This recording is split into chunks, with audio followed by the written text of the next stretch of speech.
The Surrender. This is a movie I think that's going to be coming out onto Shudder, but I believe it has might have a short-lived theater experience. Usually they do. I might be wrong about that. I did not research it fully. Sorry, guys. So hopefully one of the other guys have watched it and give you some more details.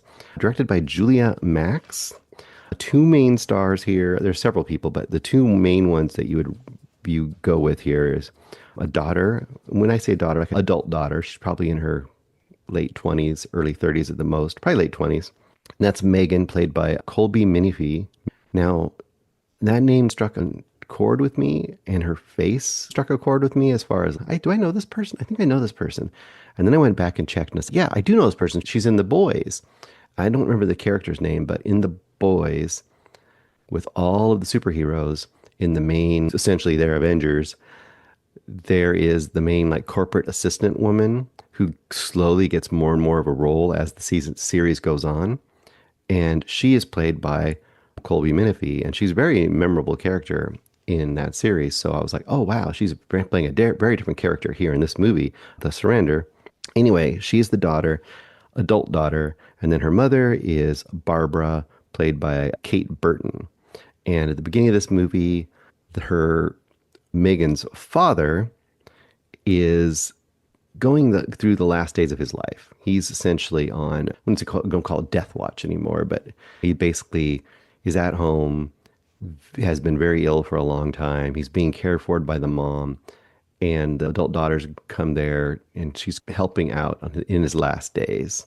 And sure enough, and you can tell there's some stress between the daughter and the mom, which is not an unusual thing in the world. And sure enough, after a very short period of time, he passes, and then they're there with him. And you kind of get a feeling really quickly that throughout the last few days, even while he's alive still in the movie, that the mom has been going to any source for a way to maybe save him or to heal him in the kind of the way people do sometimes. Traditional medicine hasn't been working. Maybe it's cancer, for example. Traditional medicine hasn't been working for somebody, and they start looking at, I remember when I was younger, it would be like new age healing. But I mean, you'd say like holistic healing or holistic medicines or non-traditional medicines, anything you can do to grasp onto to try to help this other person. And this movie takes that idea after his death, and the mom has come up with a way that she thinks can bring him back. And the daughter is absolutely not happy about this, in fact, very unhappy about this, and is just really distraught. And to some degree, she's looking at her mom like her mom has gone off the deep end. But based on a couple short scenes, the daughter essentially decides to pretty much go with it. So at least her mom can come to closure and have peace, even though the daughter knows this is just her mom basically going on a crazy wild goose chase that's just supernatural gobbledygook. The daughter figures if she at least goes through it, that her mom will come out the other end, and the daughter won't be the bad guy, right? And her mom will go out the other end and have to face reality.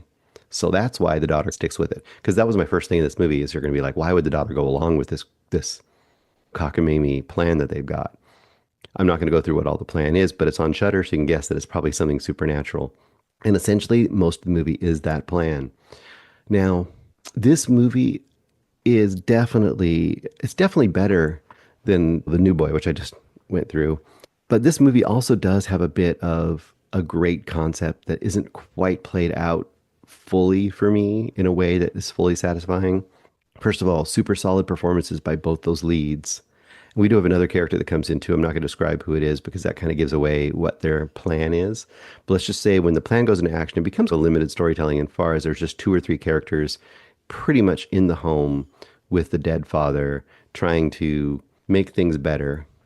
And it is done in a really serious, it's not playing it for laughs, which I'm torn whether it would have been better if they played it for laughs, but they do play it seriously, deadly seriously, and they take it seriously as the characters do. I think the role of Megan, played by Colby Minifie, is great because at least she's like our voice of reason. She, in a sense, is the audience stand-in.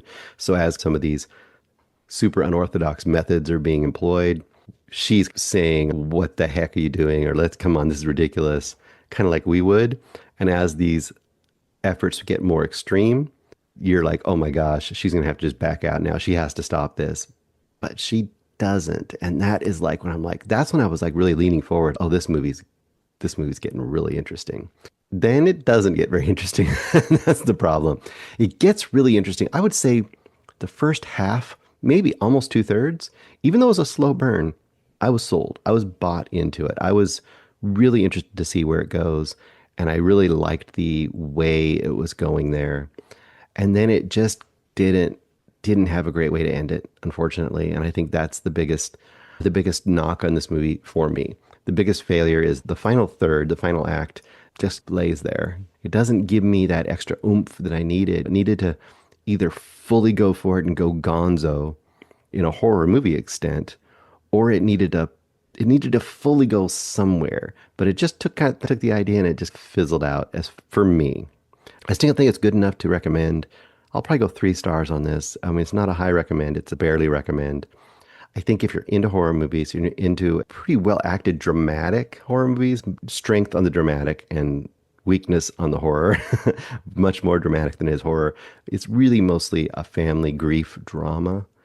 But the problem is we've had a lot of family grief dramas in the world of horror that have done it to me way better. You've got things like Hereditary. You've got, what was the name of that movie? Oh my gosh, my name is forgotten now. Relic. You've got some really well done grief horror movies, and you've got to live up to that kind of level to me. And this movie, unfortunately, doesn't quite go there. Although it has the bones for it. It's on the edge of being great, and it ends up being only, unfortunately, okay. So I'm going to go 3 stars for The Surrender. Hey guys, thanks so much for watching this video. For more movie and television reviews and interviews, please subscribe to my Deepest Dream channel. Like, comment, share, subscribe. And as always, thanks so much for your support. Take care.